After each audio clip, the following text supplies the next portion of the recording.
Well, thank you very much. It's my great honor to be here. I published an article connected to this university some years ago, so didn't know then I'd be here in person. Thank you for Marcus for making the connection, and it's good to meet Robin, who I've been communicating with. I'm not South African. If I offend South Africans, please forgive me. I arrived here yesterday evening. Few other points. I don't believe in condemning generalization. So if you find me to be generalizing, that may be the case. Also, I don't like using English when there's African people present, because I don't think English is very helpful. But I don't have much choice today if I want you to understand anything. The classic jam we're in terms of language. So to introduce myself a bit before going on to topic, I was called to serve God as an agriculturalist in 1987. To me, as a Brit, I either had to give my life or nothing. In other words, unlike the common pattern, I wasn't really looking to do a year to learn about Africa and decide whether God wanted me, because perhaps God gives you a bad year, but that doesn't mean He doesn't want you. So, as my colleague explained, I came to Africa in 1988. In Zambia, I was a secondary school teacher. When I arrived, no one seemed to know what to do with me, so they gave me to share a house with a Zambian called Goliath. So we ended up walking together and talking together. Now I noticed that Goliath tended to avoid the company of white people. So one day I asked him, why do you just try not to spend too much time with whites? And he said, Jim, if my people see me with a Mzungu, a white person, they know I'm after their money. So it's bad for my reputation amongst my own people. And I thought, wow, is that who I want to be? The spoiler of the moral standard of African people, because if they want to be my friend, others know they're greedy. So I thought, no, I don't want my identity to be one of money. The language there was Kikondi. I began to learn Kikondi. Partly, I was just intrigued when every word ended in a vowel. And I thought, this is amazing. What a language. Every word ends in a vowel. Before long, it became to me more and more important to learn and use African languages. I was an agriculturalist. I looked into starting projects, and I realized that whatever project I started, if I had money to run it with, I get many followers. If I had no money, I couldn't run a project. But how do I know if people genuinely value the project I'm doing, if actually they're there for the money anyway? I also realized that people were caught up on witchcraft, and my agricultural knowledge wasn't really what they were looking for, what they were needing. So that pushed me towards teaching the Bible, which I've done really since then. So I no longer do agriculture. Instead of Zambia, I went to Kenya, let's say, alone. I knew 3 people in the whole country, one African Kenyan bishop, and 2 people hundreds of miles away. A difficult position to be in. I landed in the village and was very stressed. Well, if I'd have gone back to UK, that would have been the end. But I believe God called me to do mission. So the people had to look after me or it would fail. In due course, with local pastors, we set up an extension Bible teaching program that ran for 18 years. And we had a number of Kenyan teachers and myself and many meetings about the program by our board, governing board. The main intention in all the meetings was to get money out of Jim. Even though I said from the beginning, I don't have any money. If you raise money from overseas to present a curriculum, then you have to present a curriculum that pleases the people overseas, which didn't make sense to me. After 18 years of this, even near the end, at a particular meeting, I said, look, everyone, I wanted to make it clear I don't have any money. And everyone in the committee in turn said, Jim, you have to have money. Anyway, after 18 years, that program came to an end.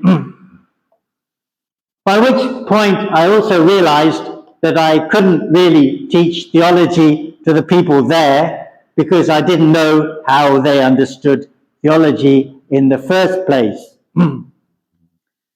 There's a sense in which I think to be accepted by an African community, and I'm talking about East African context, not South African context, you have to be rejected by your own people. It's a difficult break to make, but that gave me then a foundation of living in an African village rather than on a mission station. So I've lived within a few miles of the same place from 1993 to date. Since 1997, I've taken in orphan children, as has been mentioned, not in any legal way, which doesn't mean it's illegal, but it's informal, and being responsible for them, let's say, as if an African father with a house mother there. I've worked a lot with indigenous churches, as already mentioned. Again, what could say a great deal, but one thing I appreciate about the indigenous churches is because they are not actually angling for Western money, they can afford to be honest in expressing themselves and in doing that which comes from their heart rather than that which is intended to please the donor. Just a few more things that I learned to give you a flavor. Before going to Kenya, I knew that I was going to be working with a group of people. Isn't it better always together? Now, the office that we were borrowing was next to a place where this person was sewing, a tailor. So when it came to lunchtime, a few times, I said, rather than go by myself to find something to eat, come along. So the two of us walked down the hill, had shima and beef or whatever it was, and of course he expected me to pay. A few days later, someone else on the scene said, Jim, when are you taking me for lunch? And I thought, this isn't going to work, because everyone is going to be envious of this person who is becoming my special friend. I cannot afford to have a special friend because it will just provoke envy for everybody else. So I had to eat alone and travel alone from there on, which I never anticipated would be happening. Translation issues galore, and those are the ones I now want us to look at under this title of Comparison Between Sport Languages Illustrates the Urgent Need for Translation to be into the Known with respect to Europe and Africa. Just to say, if you have questions, do blurt out, but we hopefully will have opportunity to look at those later. Now, nothing ever works the way it's supposed to work, including the nice arrow keys on this computer. So nothing is shifting in this presentation. But let the person who knows the computer better talk to it. And, oh, now that's clever. I'll use that system, yeah. So my contact details, if you want them, I'm happy to pass them on later. Many African people, which I consider to be blacks born and reared in sub-Saharan Africa, don't ask me about the complications of South Africa, I don't know them, but in East Africa, that's how it seems, find themselves living ways of life very different from those of whites, born in communities of people of European origins. The difference anticipates the need for translation when Africans communicate with Europeans. Yet, these days, for formal purposes, European languages are used almost universally around Africa, including by Africans themselves, notably, of course, English. So, what happens to any required translation between European and African languages, which seems to have kind of disappeared? Wow, what a magical trick. Let's consider translation between tennis and soccer as paralleling translation between Europe and Africa to find out what is happening. So, I'm going to say, for simplification's purposes, Africans play soccer. Now, I know many of them do. I'm sure we have keen football players. Soccer is so we don't confuse the Americans, I'm sure you know. And Europeans, meanwhile, play tennis. And that's all that they do for illustration purposes. It's my clear conviction that comparison between sports is a means of better understanding comparisons between cultures, such as African cultures as against Western cultures. Now, I haven't known other scholars do this, so let's hope that I'm bringing some light into a dark place by taking this analogy. And let's look at then how we're going to translate between tennis and soccer. So what's this tennis player doing? A serve. Right, so the question arises, okay, what is a serve in soccer? Well, a serve begins a match in tennis, much as does a kickoff begin a game of football. So when we write our tennis-soccer dictionary, serve is kickoff. Now, I hope you're just going to follow me here as I'm using linguistic logic.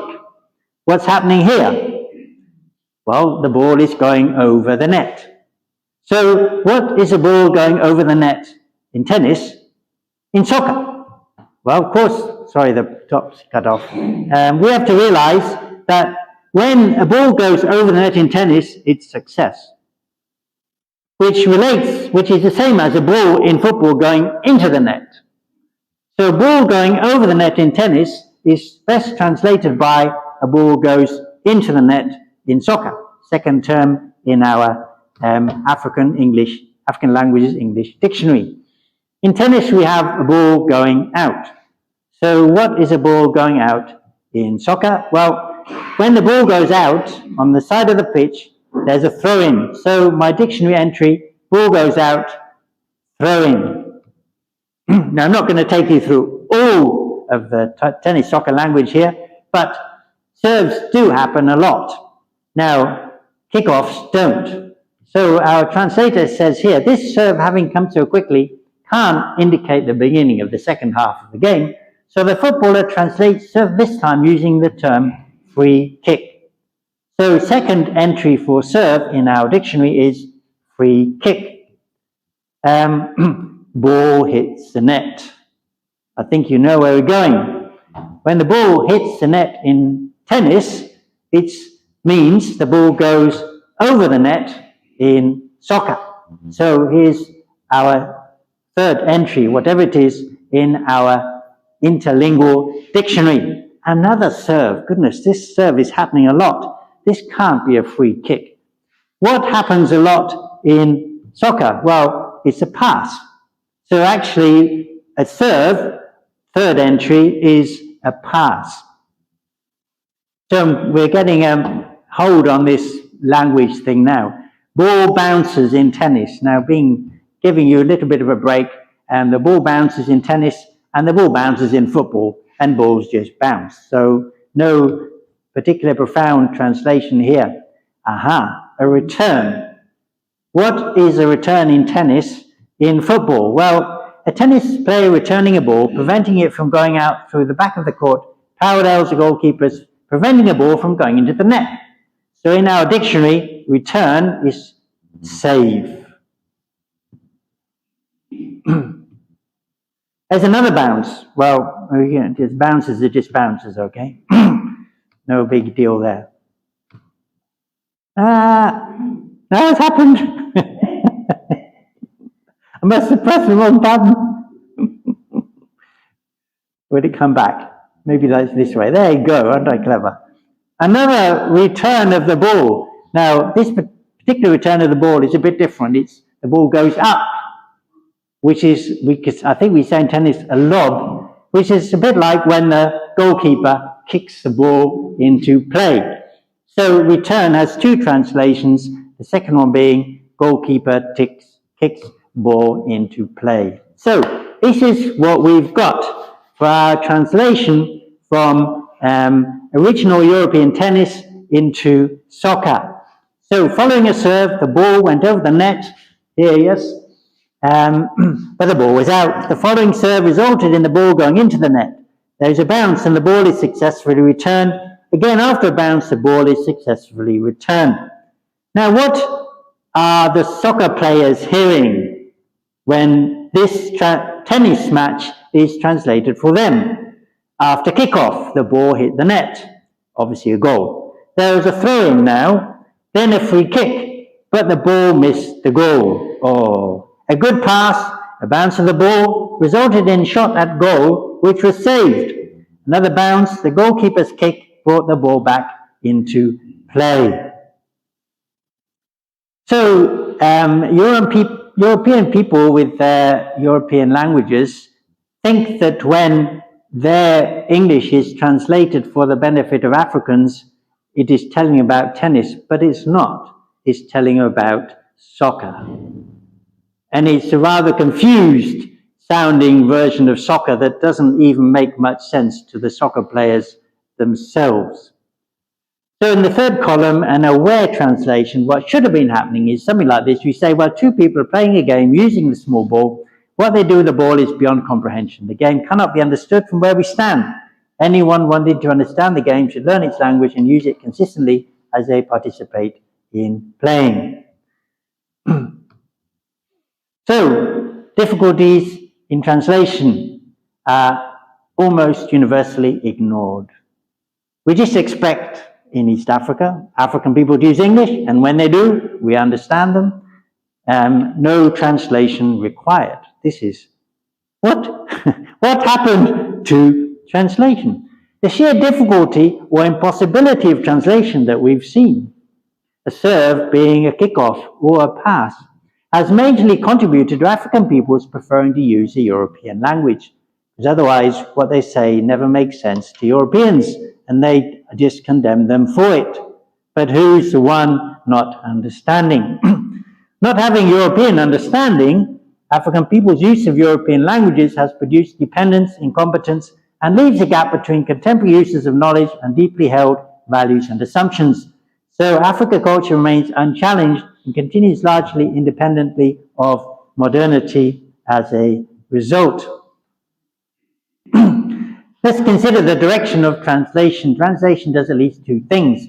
It extracts from one language or culture and puts into another language or culture. And it does this whether two languages are used or not, because actually when English is used between people of two different cultures, actually two Englishes are used, but some people confuse and think there's just one.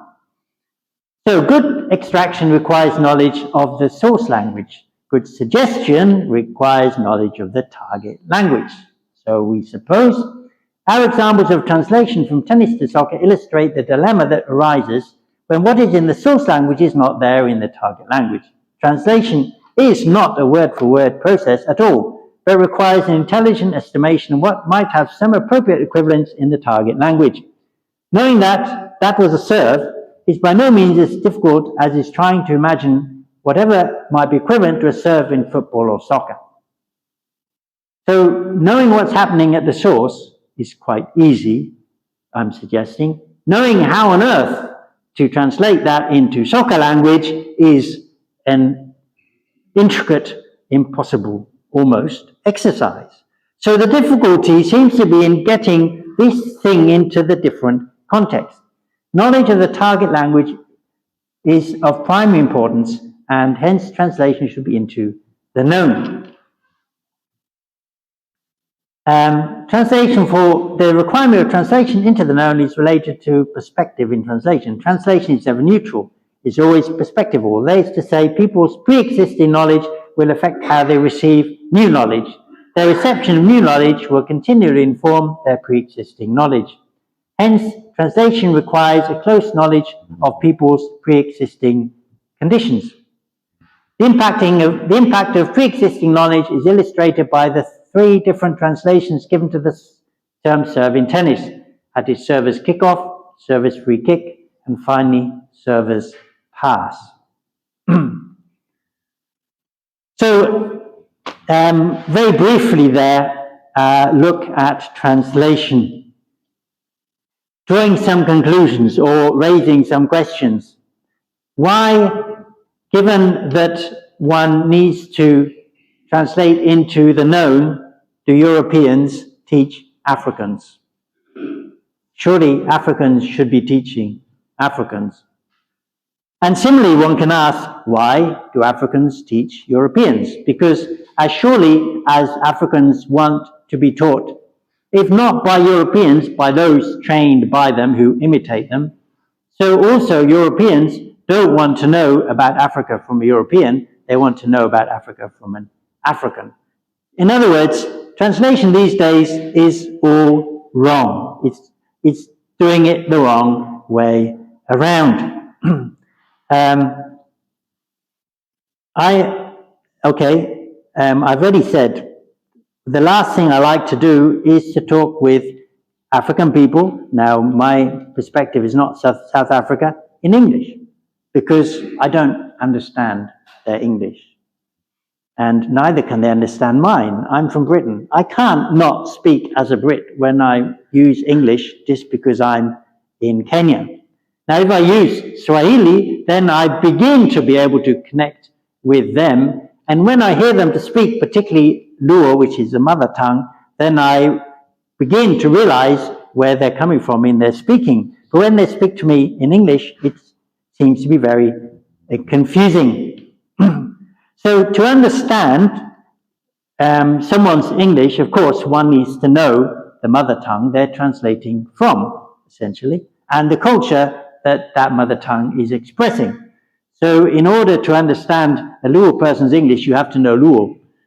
Well, if you know Luo, why not speak to them in Luo rather than speaking to them in English? Because this confusion of what actually is a serve and such like thing will remain.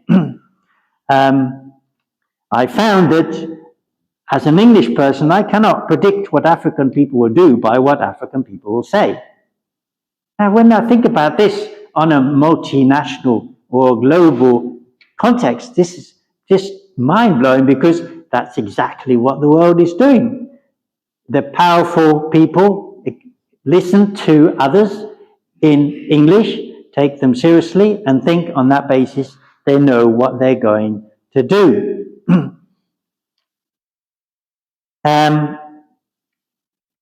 And neither can I assume that I know that people from Africa know the West by what they tell me in English, because people in Africa learn very quickly that it's better in school not to think for yourself, but to tell the teacher what they want to hear.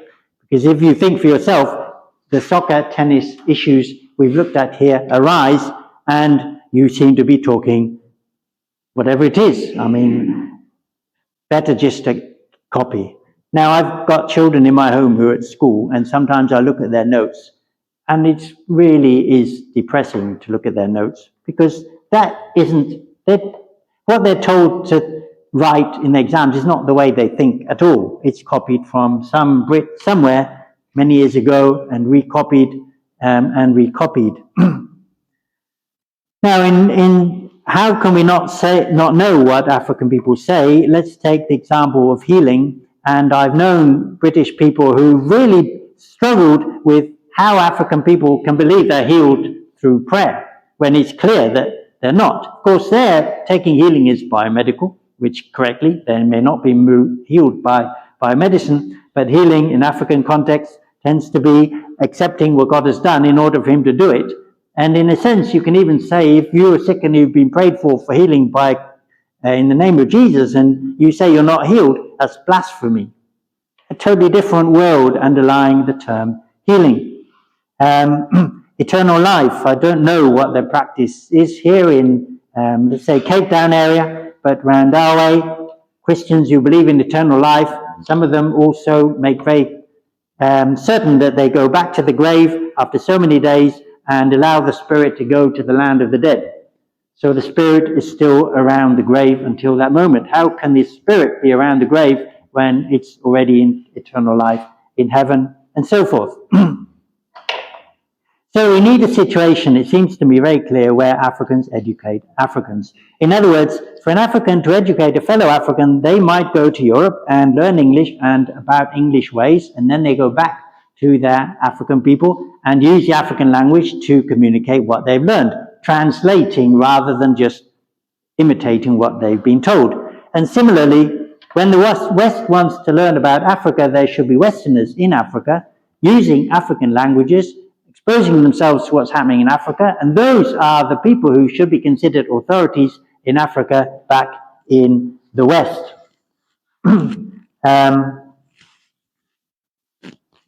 Now I can't understand my own notes for the next point. Typically, they're very clear till the heat of the moment. There, I'll have to jump that one. So I suggest that the analogy between sports and cultures I brought to our attention here is legitimate. And I hope that you've been rather struck by the issues that this football tennis translation has raised. And then, as a result, we realize that this is being concealed when English becomes, let's say, official languages in parts of Africa. Now, what I'm advocating for, I've talked about the Western person should be translating Africa to Europe.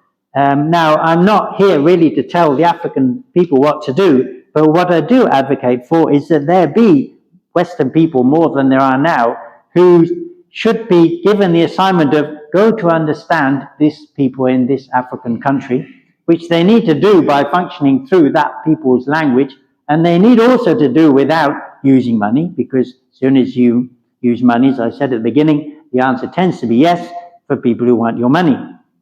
This is what we call vulnerable mission.